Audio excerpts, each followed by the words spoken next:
we see two people riding along a road that's surrounded by a forest. They are Shane and Emma. A third person, Jer, rides sleeping in the backseat. Soon enough, they arrive at a house. Before getting out of the car, Emma tells Shane to behave himself. He says he's a mischievous guy. We will see if he is or not. A couple comes out to greet them by giving hugs. They are Marissa and Jason. The ones who arrived start complaining about the bad smell of the area, so they stand to talk for a while about where it's coming from. Jason says it's beyond the woods, over by the old mines near the mountain. After their meeting, the friends who arrived are invited inside the house to have their rooms shown to them. Unfortunately for Emma, she finds dirt in her room. As they all spend time casually talking together, another couple arrives, Ray and Lucy. They also complain about the smell. Shortly after, Ray goes outside to catch some reception for his phone. It's at this moment we see that someone is likely watching him. Upon returning to the house, he gets informed there is no internet there. It is a secluded area. Perhaps it's not for him, because he is the kind of person who spends a lot of time on his phone. Lucy tells him to drop it, since they are there to have fun with their friends. As they all occupy the inside, we see that someone continues to watch the house. Whoever or whatever it is.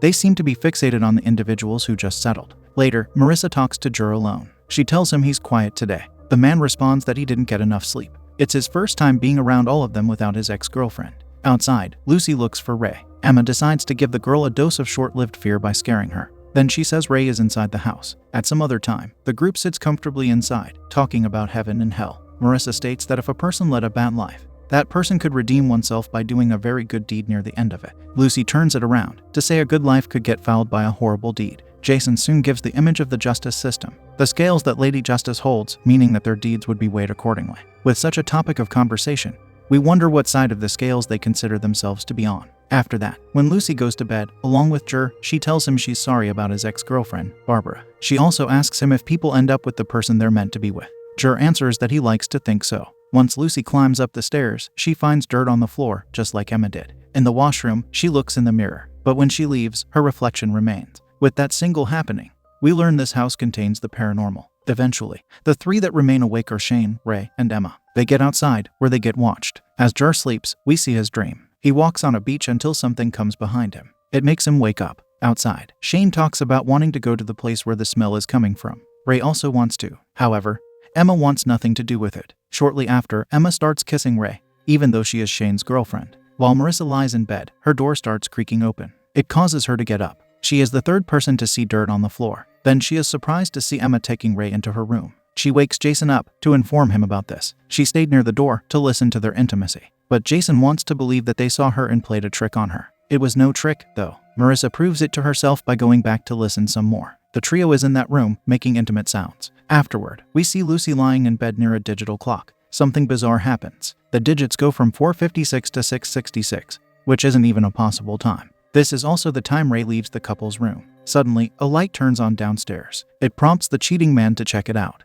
After going downstairs, he now sees someone standing outside, who he thinks is Jason. So he comes to him. Yet it's not Jason. It is a strange cloaked being, who upon touching Ray, makes them both vanish. In the morning, Emma wakes up to realize what they did at night. She scolds Shane, claiming that they agreed not to do it with friends. It makes her wonder how they will face them now. But Shane says they don't know anything. Plus, he's sure Ray won't say anything. Emma still gets anxious, though, so Shane tries to comfort her, saying they will pretend it didn't happen. Following that, Lucy comes to Marissa to ask if she saw Ray, because he did not come to bed last night. Marissa does not know his whereabouts. This makes Lucy go outside to look for him, though the smell got worse, preventing her from doing so. That is when Shane appears to ask if their car is outside. Despite the bad smell, now Lucy is forced to go outside to check. She is negatively surprised to find it gone. Coming back inside, Lucy finds a note from Ray stating he had to leave for an urgent call. It also states he will be back soon. Yet we know that he will only be back if the mysterious being that took him allows him to return. Upset, Lucy comes to Marissa and says Ray is always tied up with his work.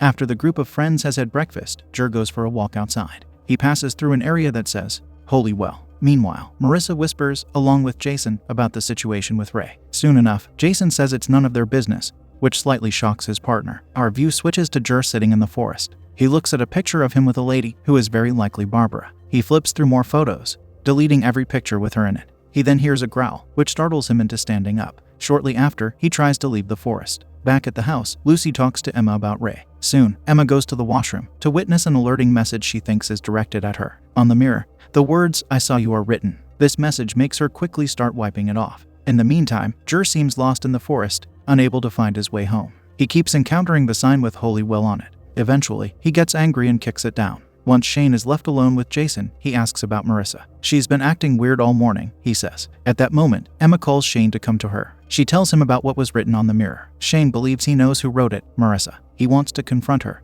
but Emma says they're not sure if it was her. This stressful situation causes her to start packing, with the intent to leave the house. Shane responds that they can't leave their friends, so he goes outside to think about the situation. Out there, he runs into Jur. Since he does, the man thinks it was him who made the growling sound. However, Shane says he has better things to do than that. All Jur wants now is to be shown the way back to the house. His friend points back, saying it's just there. Of all the strangeness that was experienced here, Jur seems to have been cursed with the strangest happening.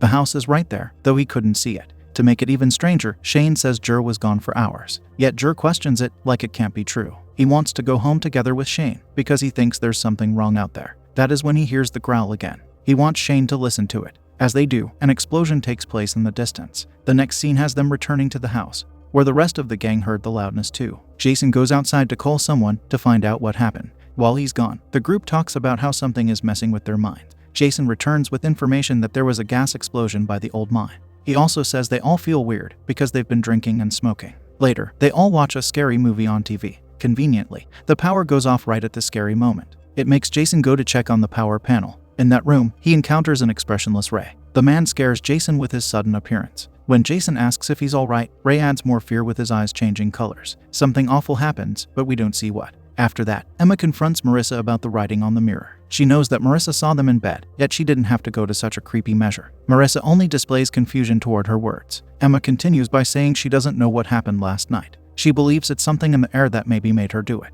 Marissa replies that Emma has to take responsibility for her actions. She can't just blame it on something else. She adds that Emma is always partying with other guys. In conclusion, she wants Emma to tell Lucy what she did with her boyfriend, because it's right. Emma doesn't want to do it, mostly because she's done it with others without saying a word. However, this situation concerns their friends. Marissa will tell Lucy if Emma won't. Following that, Marissa walks along the house to see more dirt inside. As she walks, we see an obscure individual standing outside near the window. Meanwhile, Emma goes outside to look for Shane, but she can't find him. When she's back inside, he startles her by appearing behind the window. Then the three ladies sit together. Emma says to Lucy that she has something to share with her. Yet for some reason, Marissa intervenes to say something else that doesn't concern the cheating act. It is uncertain why she does this. What caused her sudden change of mind? Perhaps due to the confusion this creates within her, Emma excuses herself. She goes to the restroom, where she sees her reflection has a life of its own. Next, the lights go out again, making her scream. The others hear it, so they come to her. She tells them they urgently have to leave this house. Jur says there's something in the air. Emma's scared reaction is most relatable to him.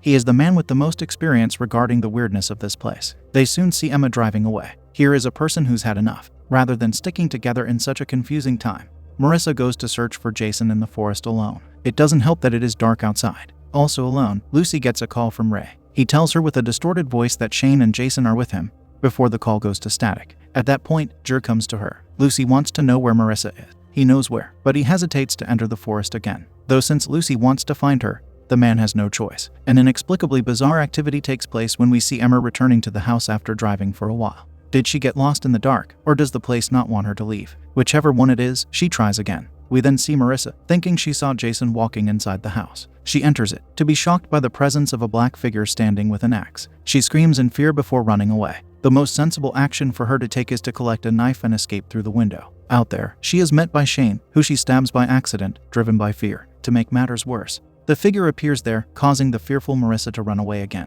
She leaves her friend to bleed out. In the forest, Lucy finds a ringing cell phone on the ground. She picks it up to talk to the man whom Jason spoke to about the explosion. After the call, she tells Jur that the man told them to get out of there immediately. He also sounded scared, she says. With that information, Jur turns back, wanting to go back to the house. He's not getting lost in the forest again. Afterward, we see Emma arriving at the house again. This time, Marissa runs after her. She then hides behind a car after seeing the figure near the house. Shortly after, she tries to enter the car, but the figure is there to claim her. Upon arriving at the house for the third time, Emma loses hope. Chances are that she didn't get lost 3 times. There is a supernatural element preventing her from leaving. While she panics in her car, an unknown object falls on the front window. She gets out to see it was Marissa's head. Emma's panic gets brought to an end as a car rides into her. The next scene has Jur returning with Lucy. She sees Ray's car and gets excited that he's back. So she runs into the house. Entering a room, she thinks she sees Ray lying down. The lady starts talking to him, yet in response, she gets a distorted voice. Emma is the one who gets out of bed with red eyes. This scares Lucy into running away.